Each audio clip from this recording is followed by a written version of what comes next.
ಸತ್ಯೇನ ಜಾಯತೆ ಧರ್ಮ. ಧರ್ಮದ ಉಗಮ, ಧರ್ಮ ಹುಟ್ಟಬೇಕಾದ್ರೆ ಯಾವುದರ ತಳಹದಿ ಮೇಲೆ ಅಂದರೆ ಸತ್ಯ ಅಂತ. ಸತ್ಯವಾದಂಥ ಯಾವ ಮಾತಿನಲ್ಲಿ ನಮಗೆ ನಿಷ್ಠ ಇರಬೇಕು, ಅದನ್ನು ಪರಿಪಾಲನೆ ಮಾಡಬೇಕು, ಅದರಂತೆ ಸತ್ಯದಿಂದ ನಾವು ನಮ್ಮ ಜೀವನ ಸಾಗಿಸಬೇಕು. ಅವಾಗ ಧರ್ಮ ನಿಮ್ಮಲ್ಲಿ ಉಳಿತದ ಕೂರ್ತದೆ ಅಂತ ನೀವು ಧರ್ಮಿಷ್ಠರಾಗ್ತದೆ. ಈ ಧರ್ಮ ಬೆಳಿಬೇಕಲ್ಲ, ಅದು ವೃದ್ಧಿಯಾಗಬೇಕು. ನೀವು ಹೊಲದಾಗ ಒಂದು ಮಾವಿನ ಸಸ್ಯ ಹಚ್ಚಿರಿ ಅಂತ ತಿಳ್ಕೊಳ್ರಿ, ಅದು ಬೆಳೆದು ಫಲ ಕೊಡ್ಬೇಕಲ್ಲ ನಿಮಗೆ.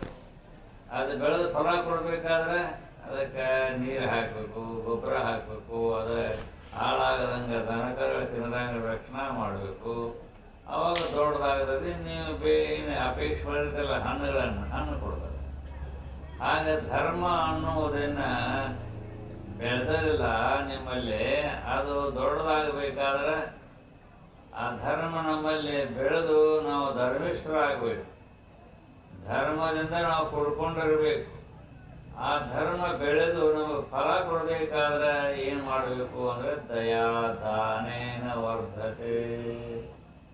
ದಯಾ ಸಕಲ ಜೀವರಾಶಿಗಳ ಮೇಲೆ, ಬರೀ ಮನುಷ್ಯರ ಮೇಲೆ ಅಷ್ಟೇ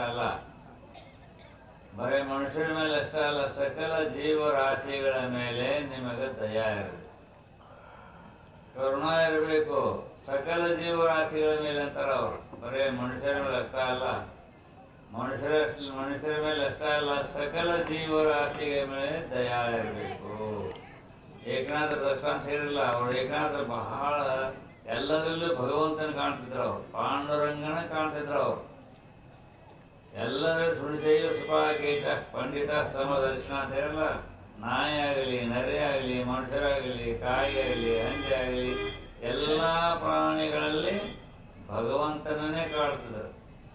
ಪರಮಾತ್ಮ ಎಲ್ಲ ಕಡೆ ಇಲ್ಲದ, ನಾವು ಅಲ್ಲಿ ಎಲ್ಲ ಕಡೆ ಪರಿಪೂರ್ಣ ತುಂಬಿಕೊಂಡಿದ, ನಾವು ಅವೆಲ್ಲೂ ಜಗಣ ಇಲ್ಲ, ಸರ್ವವ್ಯಾಪಿ ಅವ ಪರಮಾತ್ಮ. ಎಲ್ಲ ಕಡೆ ಇದ್ದ ಜ್ಞಾನಿಗಳಿಗೆ ಎಲ್ಲ ವಸ್ತುಗಳಲ್ಲಿ ಪರಮಾತ್ಮ ಕಾಣ್ತಾರೆ, ಅಜ್ಞಾನಿಗಳಿಗೆ ಭಿನ್ನ ಭಿನ್ನವಾಗಿ ಕಾಣ್ತಾರೆ. ಅವಾಗ ಏಕನಾಥ್ ಮಹಾರಾಜರು ಅವ್ರ ಭಕ್ತರೆಲ್ಲ ಕೂಡ್ಕೊಂಡ ಒಂದು ಹಿಂಗೆ ಕಾಲ ಅಂತ ಮಾಡ್ತಾರಲ್ಲ, ಕರ್ಕೊಂಡು ಹೋಗಿ ಒಂದು ಯಾವ ದೇವಸ್ಥಾನಕ್ಕೆ ಕರ್ಕೊಂಡು ಹೋಗಿದ್ರು. ಅಲ್ಲಿ ಎಲ್ಲ ಬುತ್ತಿ ಕಟ್ಕೊಂಡು ಹೋಗಿದ್ರು, ಹೋಳಿಗೆ ಅದು ಇದು ಅವ್ರನ್ನಾಗಿ ಮಾಡಿ ಕಟ್ಕೊಂಡು ಬಂದಿದ್ರು. ಊಟಕ್ಕೆ ಕುಂತರು, ಊಟಕ್ಕೆ ಬಡಿಸ್ಬೇಕಲ್ಲ, ಸಂಬಳ ದೃಷ್ಟಿ ಇತ್ತು, ಎಲ್ಲರದು ಆ ಕಡೆ ದೃಷ್ಟಿ ಇತ್ತು, ದೊಡ್ಡವ್ರ ಕಡೆನೆ. ಅಡುಗೆ ಕಡೆ ಸ್ವಲ್ಪ ಭಾವ ಆ ಕಡೆ ಬೀಳಲಿಲ್ಲ, ಈ ಕಡೆ ಭಾವ ಬಿದ್ದಿದ್ದು ಮನಸ್ಸು. ಅವಾಗ ಒಂದು ನಾಯಿ ಬಂದು ಏನು ಮಾಡಿದಪ್ಪ ಅಂತಂದ್ರೆ ಒಂದು ಹೋಳಿಗೆನ ತೊಗೊಂಡು ಬಾಯಿ ಹಚ್ಚಿ ಹೋಳಿಗೆ ತೊಗೊಂಡು ಬಿಡಿತು. ಅದನ್ನು ಏಕನಾಥ್ ಮಹಾರಾಜರು ನೋಡಿದ್ರು. ಪಾಪ ನಾಯಿ ಹೋಳಿಗೆ ಒಂದೇ ಓದಕ್ಕೆ ಅದಕ್ಕೆ ತುಪ್ಪ ಹಾಕ್ಬೇಕಂದ್ರೆ ಅವ್ರು, ಅದಕ್ಕೆ ತುಪ್ಪ ಹಾಕ್ಬೇಕು, ಒಣ ಹೋಳಿಗೆ ತಿನ್ನಬಾರ್ದು ಅಂತೇಳಿ ನಾಯಿಲ್ಲ ಅವ್ರ ಪಾಂಡುರಂಗ ನಾಯಿ ಅಂತಲ್ಲ, ಅದನ್ನ ತಗೊಂಡ ಹೋಳಿಗೆ ಒಂದು ಒಯ್ಯಾಕಬೇಕು. ಪಾಪ ಅದಕ್ಕೆ ತುಪ್ಪ ಹಾಕೋಣ ಅಂತ ತಿಳ್ಕೊಂಡು ಅವ್ರು ಕೂತಿದ್ರ. ಅವ್ರ ಹೆಡ್ರನ್ನ ತುಪ್ಪ ಚಟ್ಗಿ ತಗೊಂಡು ಓಡಾಕದ್ರು ಹಿಡಿದಿದ್ದೆ ಇವ್ರ. ಏಕನಾಥ್ ಮಹಾರಾಜರು ತುಪ್ಪದ ಚಟ್ಗಿ ತಗೊಂಡು ಓಡಾಕದ್ರು, ಅದು ನಾಯಿ ಮುಂದೆ ಓಡಾಕೈತಿ, ಹಿಂದಿಂದ ಓಡಾಕತ್ರು. ಇವರೆಲ್ಲ ಕುಂತಾರ, ಏನ್ ಮಹಾರಾಜ ತೆಲಿಗೆ ಕೇಳಿ ಕಾಣ್ತಿದ್ದ. ಅಲ್ಲ, ತುಪ್ಪ ಚಟ್ಗಿ ನಾಯಿ ಹೊಂಟಾರ ಇವ್ರು ಎಂತವ್ರು, ಏನವ್ರು ಗುರುಗಳು ಅಂತೇಳಿ ಹಿಂದಿಂದ ಇವ್ರಿ ಕುಂಡ್ರಿ ಬರ್ರಿ ಅಪ್ಪಳ ಅಂತ ಅಂದ್ರೆ ತಡಿಪ ಅಲ್ಲಿ ಪಾಂಡುರಂಗ ಹೋಗಕತ್ತಾನ, ಹೋಳಿಗೆ ತಗೊಂಡು ಒಣ ಹೋಳಿಗೆ ಅದಕ್ಕೆ ತುಪ್ಪ ಹಾಕಿ ಕೊಡ್ತೀನಿ ಅಂತ ಹೇಳಿ ಅಂತ ಇವರು. ಬರ್ರಿ ಅದಕ್ಕೆ ಹಾಕ್ತದಂತ ಇವರು. ಹಂಗೆ ಓಡ್ತಾ ಅದು ನಾಯಿ ಹೋಗಿ ಒಂದು ಕಂಟಿಯಲ್ಲಿ ಅಡಿಕೊಂಡ್ಬಿಡ್ತು. ಸಿಕ್ತು ಬಾಯಿ ಗಂಟೆಗೆ ಹೋಗ್ತಿದ್ದು. ಅಲ್ಲಿ ಹೋಗೋಣ ತುಪ್ಪ ಸಿಕ್ಕಿದ್ದು ಹೋದ. ಹೋಗಿ ನೋಡ್ತಾನೆ, ನಾನೇ ಇಲ್ಲ, ಪಾಂಡುರಂಗ ಇದ್ದ. ಎಲ್ಲ ಪರಮಾತ್ಮ ಹಂಗಾಗಿ ಬಂದಿದ್ದು, ಒಣ ತಿತ್ತಿಲ್ಲಪ್ಪ ತಗೋ ತುಪ್ಪ ಅಂತ ಅಂದ. ಪರಮಾತ್ಮನನ್ನ ಸುಖದೇವ ಸುಖಾಕೇತ ಪಂಡಿತ. ನಾಯಿಯಲ್ಲಾಗಲಿ, ಮನುಷ್ಯರಲ್ಲಾಗಲಿ, ಪಕ್ಷಿಗಳಲ್ಲಾಗಲಿ, ಸರ್ವದರಲ್ಲಿನೂ ಪರಮಾತ್ಮನ ಕಾಣ್ತಾ ಇದ್ರು ಮಹಾತ್ಮರು. ಹಾಗೆ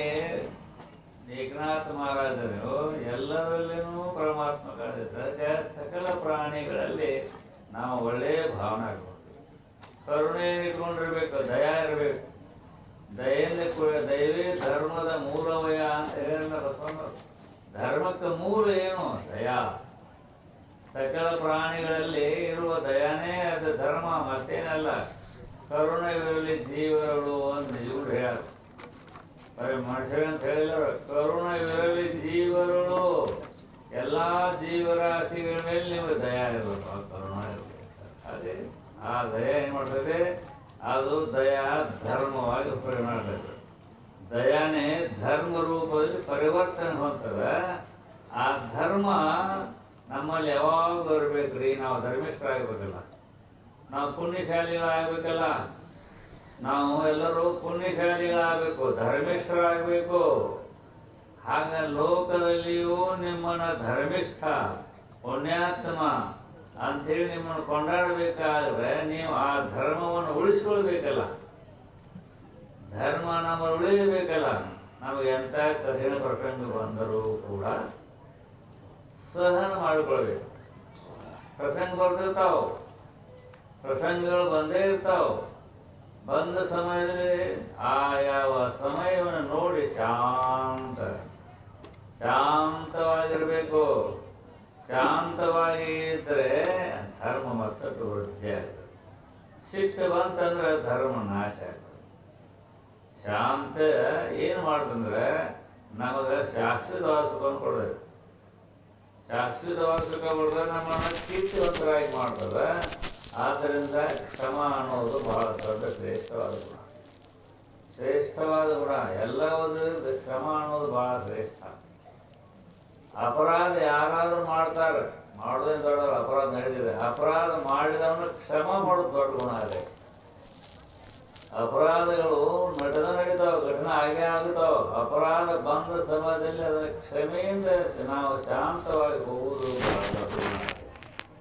ಕ್ಷಮ ಇತ್ತಂದ್ರೆ ಧರ್ಮ ನಮ್ಮಲ್ಲಿ ಉಳಿತದೆ. ನಾವೇ ಕ್ರೋಧದಿಂದ ಕೂಡಿದಪ್ಪ ಅಂದರೆ ಧರ್ಮ ಅನ್ನೋದು ನಮ್ಮ ಕೈ ಬಿಟ್ಟು ಹೋಗ್ತದೆ.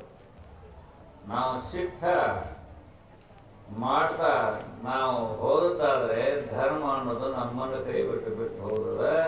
ಆದ್ದರಿಂದ ಈ 4 ಗುಣಗಳನ್ನು ನಾವು ಅನುಸರಿಸಿಕೊಂಡು ಎಲ್ಲವನ್ನೂ ನಾವು ಮಾಡಲಿಕ್ಕಾಗಲಿಲ್ಲ, ಸ್ವಲ್ಪ ಮಾಡಬೇಕಾಗ ಎಲ್ಲ ಗುಣಗಳನ್ನು ನಮ್ಮಲ್ಲಿ ತಡ್ಕೊಳ್ಳೋಕ್ಕಾಗಲ್ಲ, ಪಡ್ಕೊಳ್ಳೋಕ್ಕಾಗಲ್ಲ ಅಂದ್ರೂ ಕೂಡ ಸ್ವಲ್ಪ ಸತ್ಯವನ್ನು ಮಾತಾಡ್ಬೇಕು. ಸುಳ್ಳು ಮಾತಾಡೋಕೆ ಹೋಗ್ಬೇಡ್ರಿ, ಸತ್ಯ ಮಾತಾಡ. ಅದು ಅಷ್ಟು ಸುಲಭ ಇಲ್ಲ. ಇವು ಹೇಳ್ತಾರಲ್ಲ 4 ಮಾತುಗಳ, ಇವು ಅಷ್ಟು ಸುಲಭ ಇಲ್ಲ.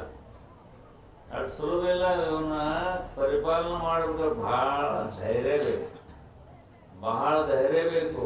ನಮಗೆ ಪೂರ್ತಿ ಹರಿಶ್ಚಂದ್ರನಂಗೆ ಸತ್ಯ ಪಾಲನೆ ಮಾಡ್ಲಿಕ್ಕೆ ಆಗಿದ್ರು ಕೂಡ ಸ್ವಲ್ಪ ಆದರೂ ಸತ್ಯವನ್ನು ಇಟ್ಕೊಳ್ಬೇಕು. ಸುಳ್ಳು ಹೇಳಕ್ಕೆ ಹೋಗ್ಬಾರ್ದು. ಸ್ವಲ್ಪ ಆದರೂ ಕೂಡ ಸತ್ಯ ಇದ್ದಿದ್ರೆ ಜನರೇ ಬಾ ಸತ್ಯವಂತಪ್ಪ ಅಂತ. ನಮ್ಮಲ್ಲಿ ಯಾವಾಗಾದ್ರೂ ಸುಳ್ಳು ಆಡಿದ್ರೂ ಕೂಡ ಜನರು ಬಹಳ ಸತ್ಯ ಮಾತಾಡ್ತಾರೆ ಅಂದ್ಕೊಳ್ಳೆ, ಭಾಳ ಸತ್ಯದನಪ್ಪ, ಸತ್ಯ ಮಾತಾಡ್ತಾನಪ್ಪ, ಪುಣ್ಯಾತ್ಮ ಅಂತಾರೆ. ಮತ್ತು ಕರುಣ ಎಲ್ಲ ಪ್ರಾಣಿಗಳು ದಯಾ ಉಳ್ಳವರಾದ್ರೆ ಭಾಳ ಕರುಣಾಚಾರ್ಯದನಪ್ಪ. ಕಷ್ಟದಲ್ಲಿ ಬಿದ್ದವ್ರಿಗೆ ಸಹಾಯ ಮಾಡ್ತಾನೆ, ರೋಗಿಗಳಿಗೆ ಸಹಾಯ ಮಾಡ್ತಾನೆ, ಹಸದವ್ರಿಗೆ ಸಹಾಯ ಮಾಡ್ತಾನೆ, ಬಟ್ ಎಲ್ಲರಿಗೂ ಸಹಾಯ ಮಾಡ್ತಾನೆ. ಒಳ್ಳೆ ದಯಾಳು ಪಾಮ, ಒಳ್ಳೆ ಕರುಣಾಶಾಲಿ ಅಂತಾರೆ. ಆ ದಯಾ ನಿನಗೆ ಧರ್ಮ ರೂಪವಾಗಿ ಪರಿವರ್ತನೆ ಆಗ್ತದೆ. ಮಾತಾಡ ಆ ದಯಾನೇ ನಿನಗೆ ಧರ್ಮ ರೂಪವಾಗಿ ರಕ್ಷಣೆ ಮಾಡ್ತದೆ. ಆದ್ದರಿಂದ ಈ 4 ಮಾತುಗಳನ್ನು ನಾವು ನಮ್ಮ ಜೀವನದಲ್ಲಿ ಅದನ್ನು ನಾವು ಪರಿಪಾಲನೆ ಮಾಡಬೇಕು, ಅದನ್ನು ನಡಿಬೇಕು. ಅಷ್ಟು ನಡೆಯೋಕ್ಕಾಗಲಿದ್ರು ಕೂಡ ಸ್ವಲ್ಪ ಆದರೂ ನಡೆದು ತೋರಿಸಿದ್ರೆ ನಮಗೆ ಶ್ರೇಯಸ್ಸಾಗ್ತದೆ, ಶ್ರೇಯಸ್ಸು ಬರ್ತದೆ, ನಮಗೆ ಸುಖ ಆಗ್ತದೆ. ಪರಮಾತ್ಮ ನಮ್ಮನ್ನು ನೋಡಿ ಸಂತೋಷ ಕೊಡ್ತಾನೆ. ಪರವಾಗಿಲ್ಲ, ಮನುಷ್ಯನಾಗಿ ಹುಟ್ಟಿ ಬಂದರೆ ಸ್ವಲ್ಪ ಪಾಲನೆ ಮಾಡಲಿಕ್ಕತ್ತಾನೆ. ಸ್ವಲ್ಪ ಶನೈ ಅಂತ ಮೆಲ್ಲನೆ ಅದನ್ನು ಕಲೀರಿ. ಕಲಿತು ಅದನ್ನು ನಾವು ನೋಡಲಿಕ್ಕೆ ಪ್ರಾರಂಭ ಮಾಡಿದ್ರೆ ಅದನ್ನು ಸುಖ ಆಗ್ತದೆ, ನಾವು ಧನ್ಯರಾಗ್ತೀವಿ. ಸಮಯ ಭಾಳ ಆಗಿದೆ.